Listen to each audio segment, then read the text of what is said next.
reproduksi human dan manusia, reproduksi human dan manusia, reproduksi human dan. Assalamualaikum warahmatullahi wabarakatuh.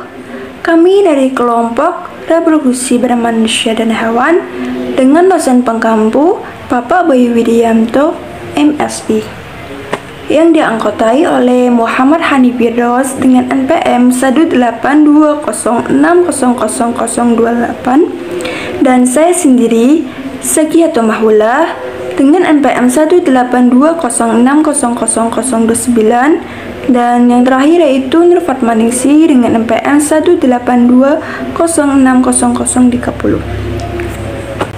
Yang pertama, kita akan membahas tentang sistem reproduksi hewan.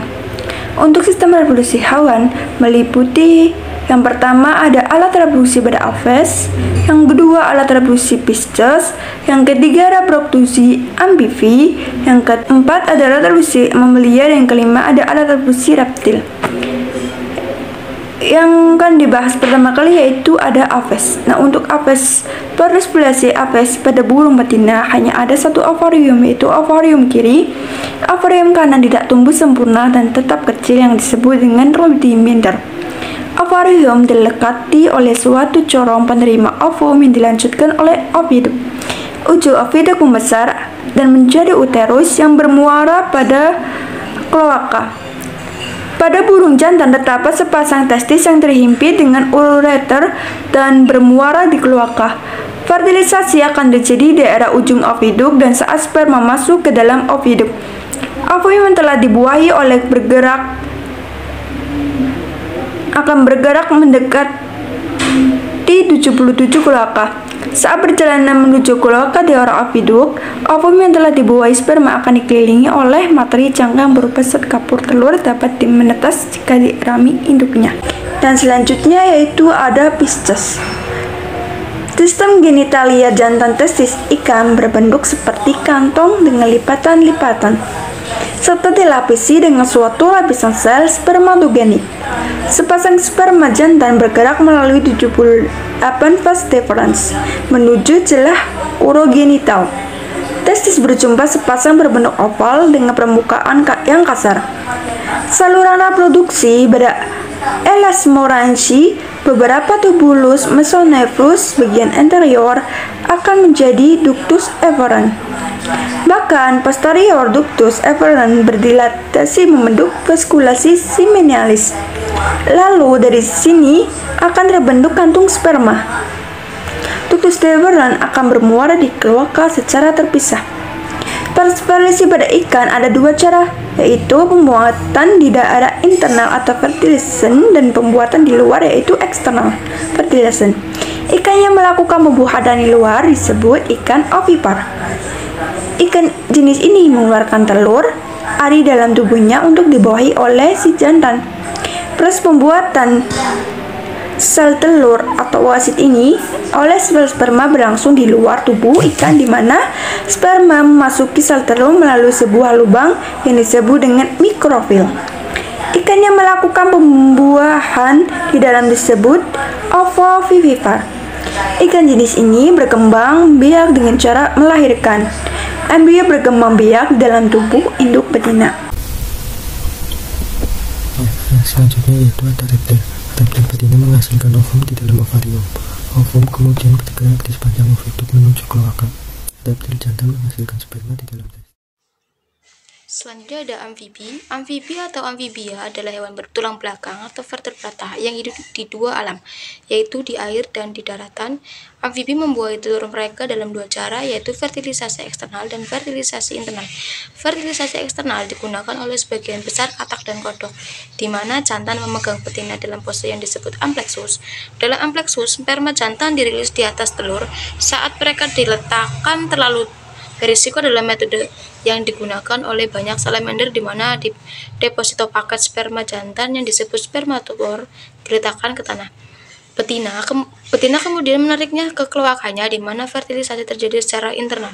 Sebaliknya, sesilian dan katak katak ekor menggunakan fertilisasi internal seperti reptil, burung, dan mamalia. Deposito sperma jantan langsung ke kloaka betina melalui organ intromiten. Selanjutnya ada mamalia. Mamalia melakukan reproduksi dengan seksual. Sebagian besar perkembangan embrio terjadi di dalam tubuh mamalia betina, kecuali pada kelompok Menotremata yang hanya terdiri pada satu spesies Platypus yang hanya satu-satunya mamalia yang bertelur. Di dalam induk betina, embrio berkembang dengan masuk ke dalam lapisan dinding endometrium melalui proses implantasi. Embrio mendapatkan asupan gizi didapatkan dari tubuh induk betina melalui plastena, dan embrio juga terlindung dari guncangan karena embrio dilindungi oleh selaput ekstra embrionik. Perkembangan embrio di dalam tubuh induk betina bervariasi pada kelompok Marsupialis atau kanguru dan walabi. Kanguru dan walabi memiliki kantung yang berfungsi sebagai tempat perkembangan lanjutan karena embrio dilahirkan masih muda. Mamalia dilengkapi dengan kelenjar susu yang berfungsi untuk memberi nutrisi saat bayi dilahirkan sampai waktu tertentu. Sperma bergerak di sepanjang saluran yang langsung berhubungan dengan testis, yaitu epididymis. Dari epididymis, sperma bergerak menuju vas deferens dan berakhir di hemipenis. Hemipenis merupakan dua penis yang dihubungkan bolak-balik seperti jari-jari pada sarung tangan karet. Pada saat kelompok hewan reptil mengadakan kopulasi, hanya satu hemipenis saja yang dimasukkan ke dalam saluran kelamin betina. Ovum reptil betina yang terbuahi sperma akan terbentuk pada saat melalui oviduct. Ovum yang telah dibuahi akan dikelilingi oleh cairan yang tahan air. Hal ini akan mengatasi persoalan setelah telur diletakkan dalam lingkungan basah. Pada kebanyakan jenis reptil, telur ditanam dalam tempat yang hangat dan ditinggalkan oleh induknya. Selanjutnya yaitu sistem reproduksi manusia.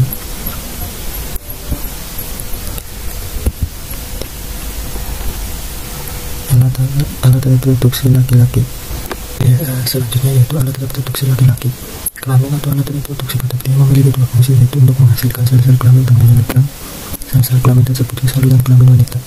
Alat reproduksi pria dibagi menjadi dua bagian utama, yaitu alat kelamin bagian dalam dan alat kelamin bagian luar. Alat kelamin bagian dalam terdiri atas testis, saluran reproduksi, dan kelenjar-kelenjar kelamin. Sedangkan alat kelamin bagian luar hanya terdiri dari satu bagian, yaitu penis. Berikut ini akan diuraikan masing-masing bagian struktur alat reproduksi pria. Bagian-bagian alat reproduksi pria, yaitu terdapat dua bagian alat reproduksi pria antara lain sebagai berikut: alat reproduksi pria bagian dalam, B. Alat reproduksi pria bagian luar. Selanjutnya, alat reproduksi pria bagian dalam. Yang pertama yaitu ada testis atau buah sakar. Testis adalah kelenjar kelamin jantan pada hewan dan manusia. Testis berjumlah sepasang. Testis dibungkus oleh skrotum, kantong kulit di bawah perut. Pada manusia, testis terletak di luar tubuh, dihubungkan dengan tubulus spermaticus dan terletak di dalam skrotum. Ini sesuai dengan fakta bahwa proses spermatogenesis pada mamalia akan lebih efisien dengan suhu lebih rendah dari suhu tubuh kurang lebih 37 derajat Celcius. Pada umumnya, kedua testis tidak sama besar. Hal ini diakibatkan perbedaan struktur anatomis pembuluh darah pada testis kiri dan kanan. Testis berperan pada sistem reproduksi dan sistem endokrin. Fungsi testis yaitu: 1. Memproduksi sperma atau spermatozoa. 2. Memproduksi hormon seks pria seperti testosteron. Testis dibungkus oleh lapisan fibrosa yang disebut tunika albuginea. Di dalam testis terdapat banyak saluran yang disebut tubulus viviparus. Tubulus ini dipenuhi oleh lapisan sel sperma yang sudah atau tengah berkembang.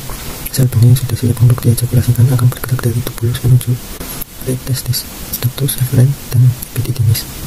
Bila mendapat rangsangan seksual, spermatozoa dan cairannya, semua atau spermanya akan dikeluarkan keluar tubuh melalui vas deferens dan akhirnya penis. Kedua, saluran reproduksi. Saluran pengeluaran pada organ reproduksi dalam pria terdiri dari epididymis atau tempat pematangan sperma. Ini adalah saluran berkelok-kelok di dalam skrotum yang keluar dari testis. Epididymis berjumlah sepasang di sebelah kanan dan kiri. Epididymis berfungsi sebagai tempat penyimpanan sementara sperma sampai sperma menjadi matang dan bergerak menuju vas deferens. Vas deferens atau saluran sperma dari testis ke kantong sperma. Vas deferens atau saluran sperma, ductus deferens adalah saluran lurus yang mengarah ke atas dan merupakan lanjutan dari epididymis. Vas deferens tidak menempel pada testis dan ujung salurannya terdapat di dalam kelenjar prostat. Vas deferens berfungsi sebagai saluran tempat jalannya sperma dari epididymis menuju kandung semen atau kantong manik. Selanjutnya yaitu saluran ejakulasi. Saluran ejakulasi adalah saluran pendek yang menghubungkan kantong kemih dengan uretra. Saluran ini berfungsi untuk mengeluarkan sperma agar masuk ke dalam uretra. Uretra adalah saluran akhir reproduksi yang terdapat di dalam penis. Uretra berfungsi sebagai saluran kelamin yang berasal dari kantong semen dan saluran untuk membuang urin dari kantong kemih. Yang ketiga yaitu kelenjar kelamin. Kumpulan kelenjar aksesoris terdiri dari vesikula, seminalis, prostat, dan kelenjar puboretralis sebelum ejakulasi. Kelenjar tersebut mensekresikan usus badan yang menetralkan setiap urinasi yang masih tersisa dalam uretra. Sel-sel sperma dapat bergerak dan mungkin aktif mengadakan metabolisme setelah mengadakan kontak dengan plasma semen. Plasma semen mempunyai dua fungsi utama, yaitu sebagai media pelarut dan sebagai pengaktif bagi sperma yang mula-mula tidak dapat bergerak, serta melengkapi sel-sel dengan substrat yang kaya akan elektrolit, nitrogen, asam sitrat, fruktosa, asam askorbat, inositol, fosfatase, sera, argonin, dan sedikit vitamin-vitamin serta enzim-enzim. Kelenjar aksesoris terdiri dari vesikula seminalis. Vesikula seminalis merupakan kelenjar berlekuk-lekuk yang di belakang kantong kemih. Jadi vesikula seminalis menghasilkan zat-zat makanan yang merupakan sumber makanan bagi sperma. Vesikula seminalis menyumbangkan sekitar 60% total volume semen. Cairan tersebut mengandung glukosa, gula, fruktosa, enzim pengkoagulasi, asam askorbat, dan prostaglandin. Selanjutnya itu kelenjar prostat, penghasil cairan pasar melindungi sperma. Kelenjar prostat melingkari bagian atas uretra dan terletak di bagian bawah kantong kemih. Kelenjar prostat adalah kelenjar pensekresi terbesar. Cairan prostat bersifat encer dan seperti susu, mengandung enzim antikoagulan, sitrat, sedikit asam, kolesterol, garam, dan fosfolipid yang berperan untuk kelangsungan hidup sperma. Selanjutnya itu kelenjar puboretra atau Cooper, penghasil lendi untuk melumasi saluran sperma. Adalah sepasang kelenjar kecil yang terletak di sepanjang uretra di bawah prostat. Kelenjar Cooper merupakan kelenjar yang salurannya langsung menuju uretra. Kelenjar Cooper menghasilkan ketan yang bersifat alkali atau basa. Oke, alat reproduksi pria bagian luar. Berikut di bawah ini terdapat beberapa alat reproduksi pria bagian luar, diantaranya yaitu penis. Penis dari bahasa Latin yang artinya ekor. Akar katanya sama dengan palus yang berarti sama. Adalah alat kelamin jantan. Penis merupakan organ eksternal karena berada di luar ruang tubuh. Selanjutnya B, yaitu alat reproduksi pria bagian luar. Berikut ini terdapat beberapa alat reproduksi pria bagian luar, diantaranya yaitu penis.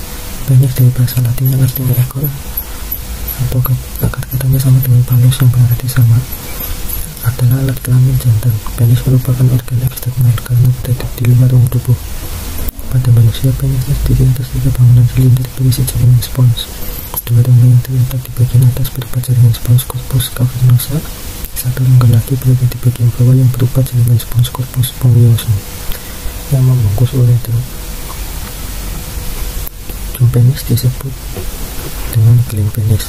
Fungsi penis secara biologi adalah sebagai alat pembuangan sisa metabolisme berwujud cairan dan sebagai alat bantu reproduksi.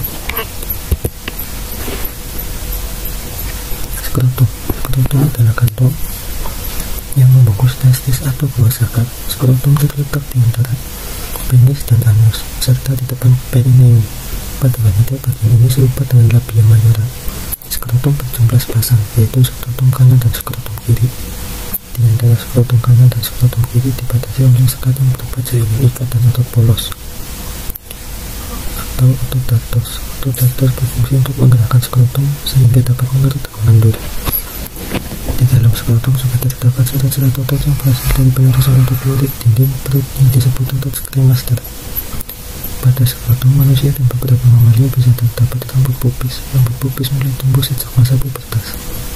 Fungsi utama skrotum adalah untuk memberikan kepada testis suatu lingkungan yang memiliki suhu 1-8 derajat Celcius lebih dingin dibandingkan temperatur rongga tubuh. Fungsi ini dapat terlaksana disebabkan adanya pengaturan oleh sistem otot rangkap yang menarik testis mendekati dinding tubuh untuk memanasi testis atau membiarkan testis menjauhi dinding tubuh agar lebih dingin.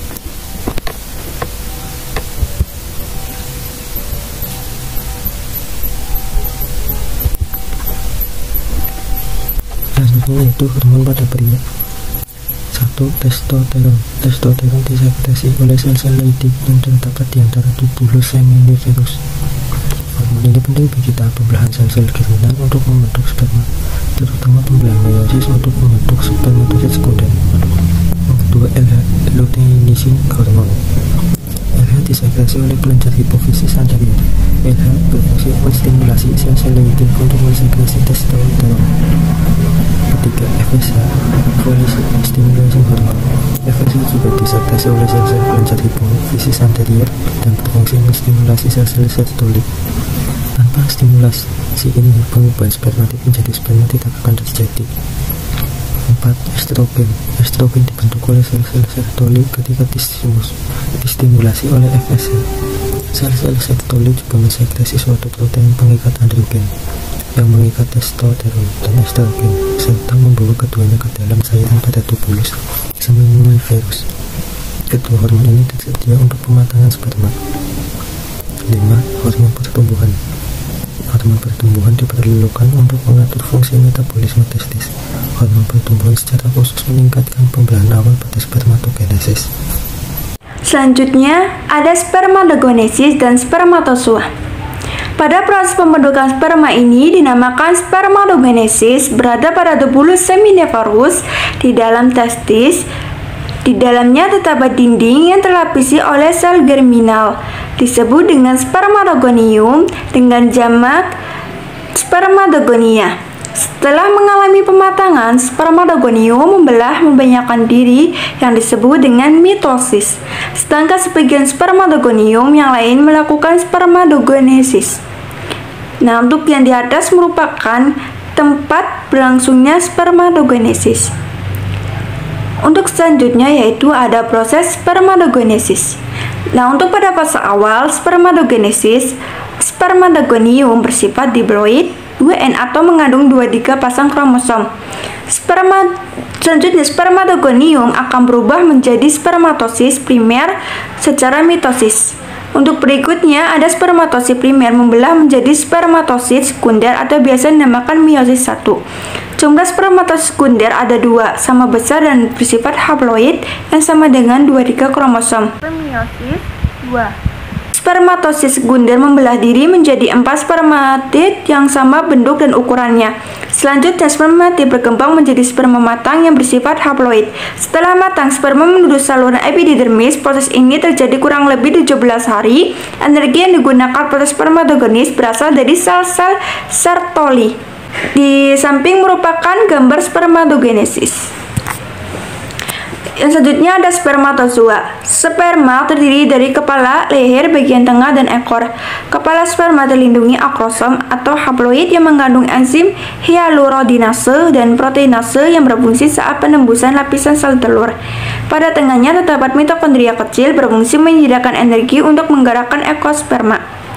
Nah, berikut merupakan struktur spermatozoa. Nah, untuk spermatozoa yaitu ada ekor, pembaran plasma. Dan untuk bagian tengah ada mitokondria berbentuk spiral. Dan untuk bagian kepala ada nukleus dan akromosom. Reproduksi perempuan. Sistem reproduksi perempuan atau wanita terdiri dari organ-organ yang terdapat dalam ovarium, tuba fallopi, tuba uterin atau oviduct, uterus, dan vagina. Organ yang terletak di luar tubuh terdiri dari vulva atau pudendum. Alat reproduksi dalam wanita satu yaitu ovarium. Ovarium atau indung telur berbentuk seperti telur dan berjumlah sepasang. Ovarium terlindungi kapsul keras dan terdapat folikel-folikel. Setiap folikel mengandung satu sel telur, berfungsi memberikan makanan dan melindungi sel telur yang sedang berkembang hingga matang. Setelah sel telur matang, folikel akan mengeluarkannya dari ovarium atau ovulasi. Kedua, uterus atau rahim adalah organ tebal dan berotot yang dapat mengembang selama masa kehamilan. Bentuknya seperti buah bir, berfungsi sebagai tempat pertumbuhan dan perkembangan janin pada bagian bawah uterus terdapat struktur yang mengecil. Bagian ini disebut serviks atau leher rahim.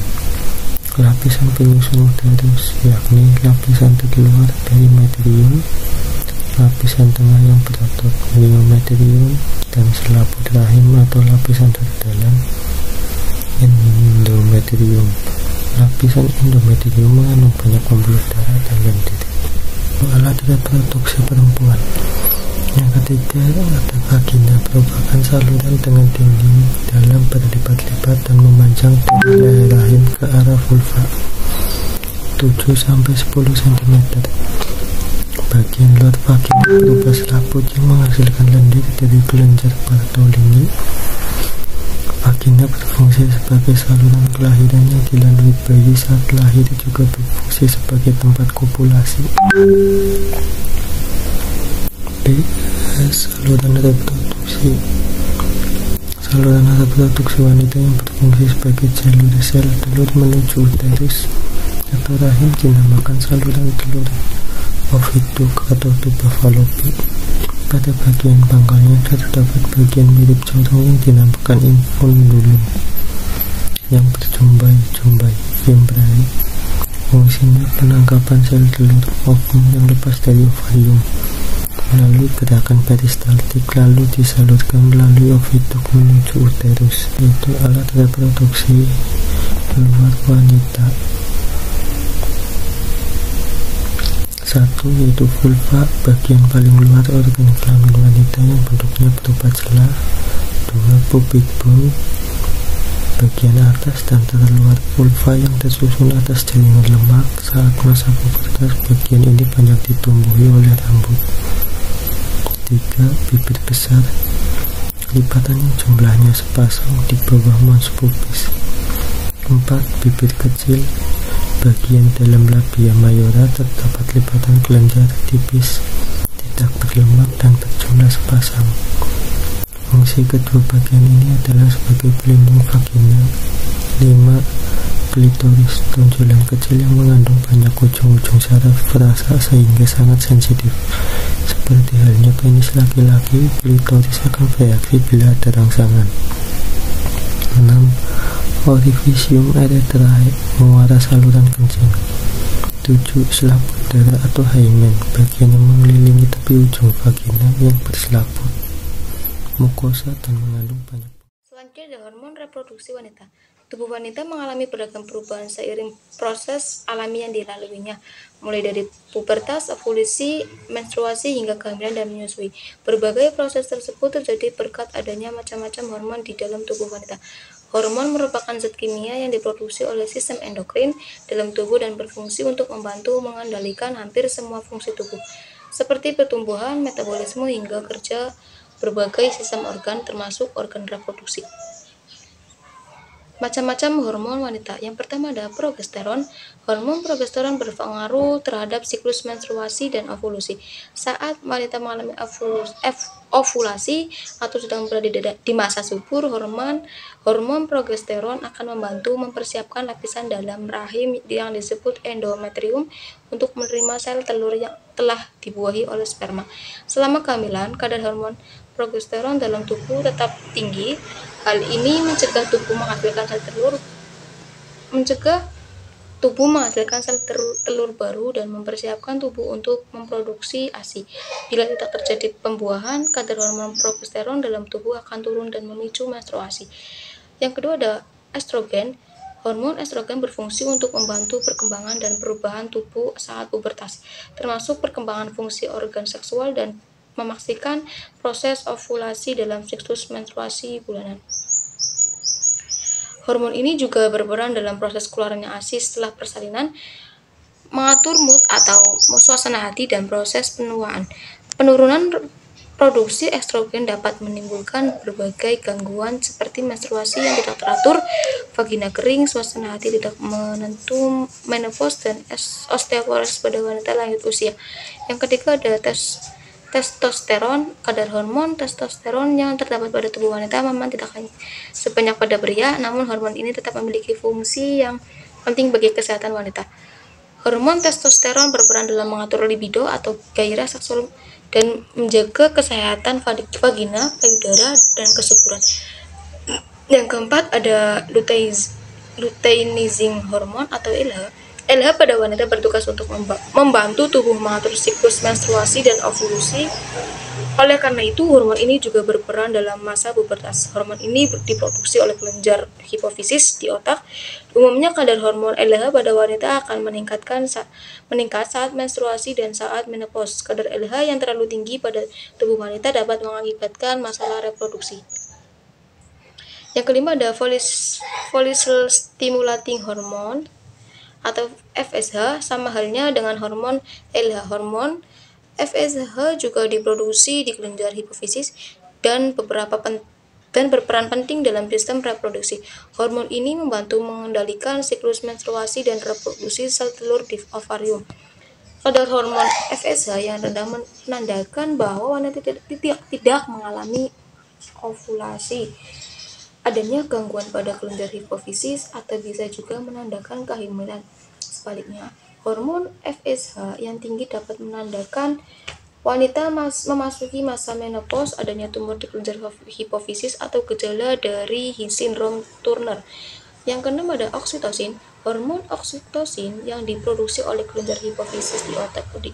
Ini umumnya akan meningkat selama kehamilan, khususnya ketika menjelang persalinan. Ketika kadar hormon meningkat, rahim akan terangsang untuk berkontraksi dan mempersiapkan proses persalinan. Setelah melahirkan, oksitosin akan merangsang kelenjar payudara untuk menghasilkan ASI. Selanjutnya adalah proses pembentukan sel telur.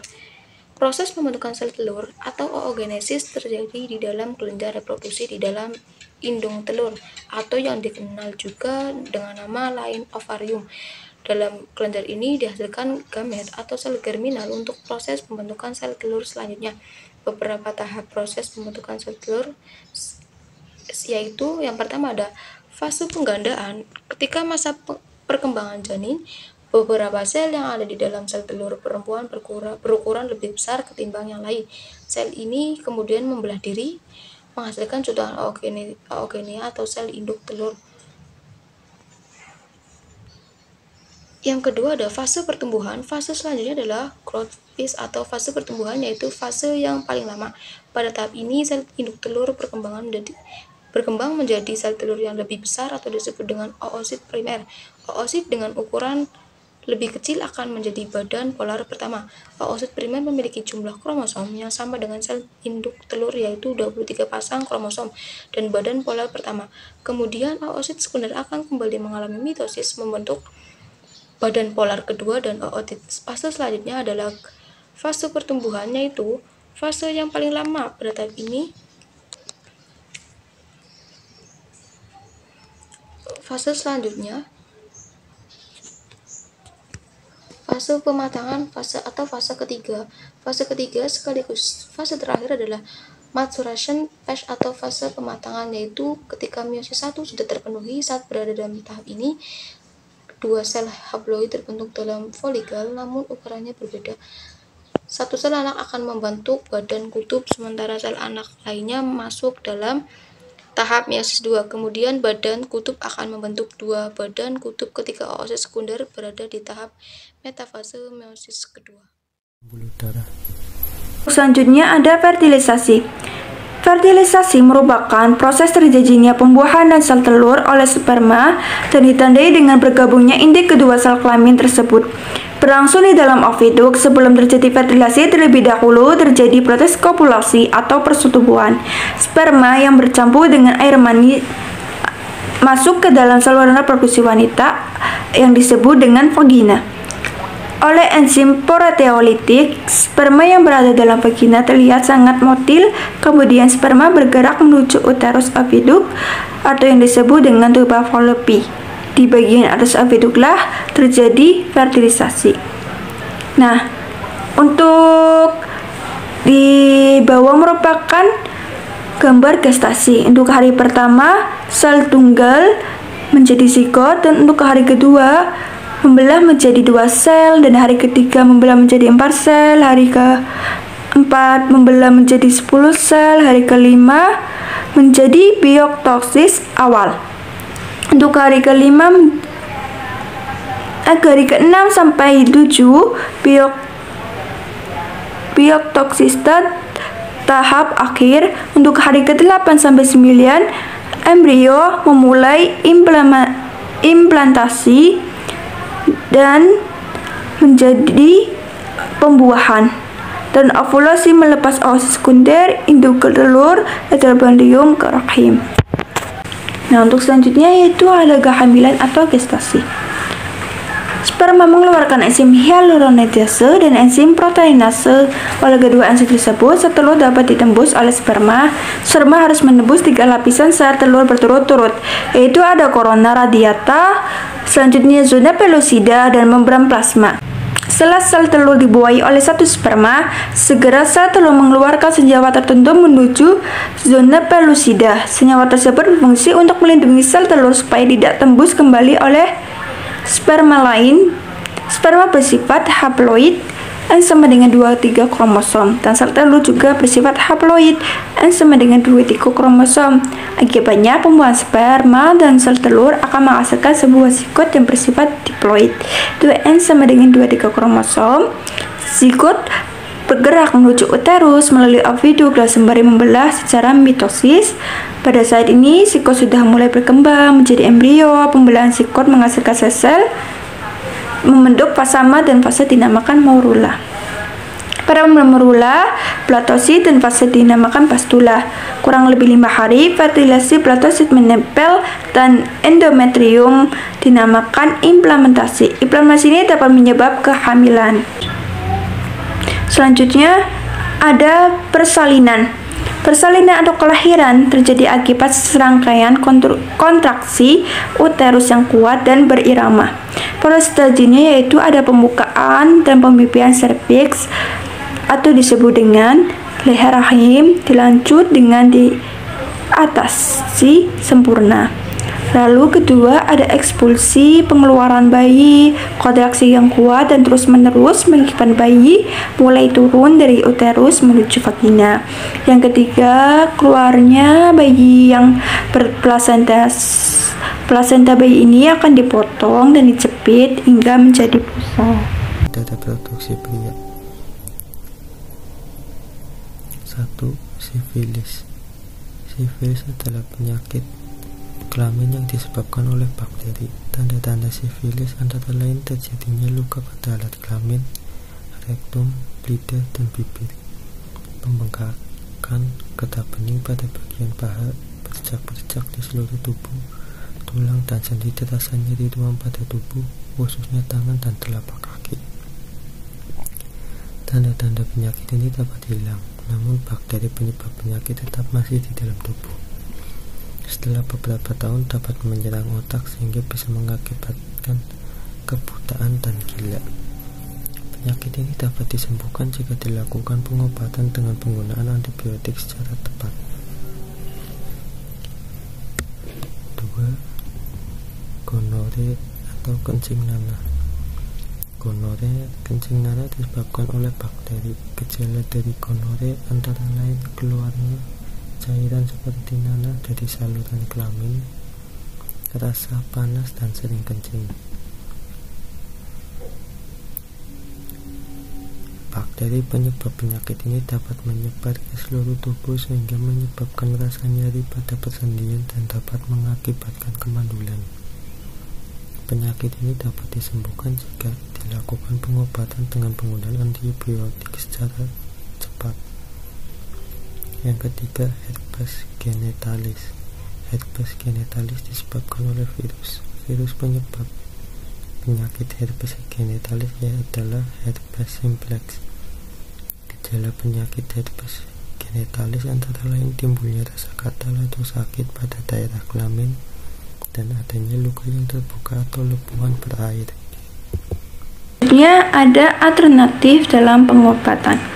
Salah satu alternatif dalam pengobatan berbagai penyakit sistem reproduksi adalah sebagai berikut. Pertama, bedah laser. Nah, bedah laser kependekan dari Light Application Based Stimulates Emission of Radiation. Laser merupakan jenis sinar atau cahaya panas yang bisa digunakan untuk memotong kulit dan jaringan.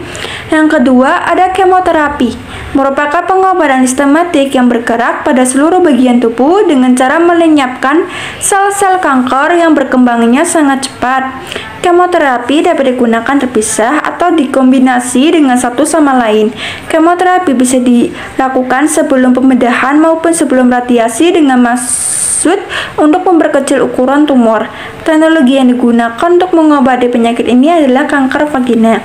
Nah, yang ketiga ada teknologi yang digunakan untuk mengobati penyakit gonoro dengan penggunaan antibiotik yang meliputi pensilin plus probenecid, cetrazone plus erythromycin atau doxycycline dalam bentuk suntikan. Kanker serviks, teknologi yang digunakan untuk mengobati penyakit ini adalah bedah pembedahan untuk mengangkat rahim atau disebut dengan histerektomi. Biasanya digunakan untuk mengobati tahap awal kanker serviks. Yang kelima ada radioterapi, adalah salah satu metode pengobatan menggunakan sinar radiasi untuk membunuh sel-sel kanker. Oke, terima kasih untuk penjelasan dari kelompok kami. Mohon maaf bila ada kesalahan dari kelompok kami. Bila ada yang mau ditanyakan bisa di kolom komentar. Sebelumnya terima kasih. Wassalamualaikum warahmatullahi wabarakatuh.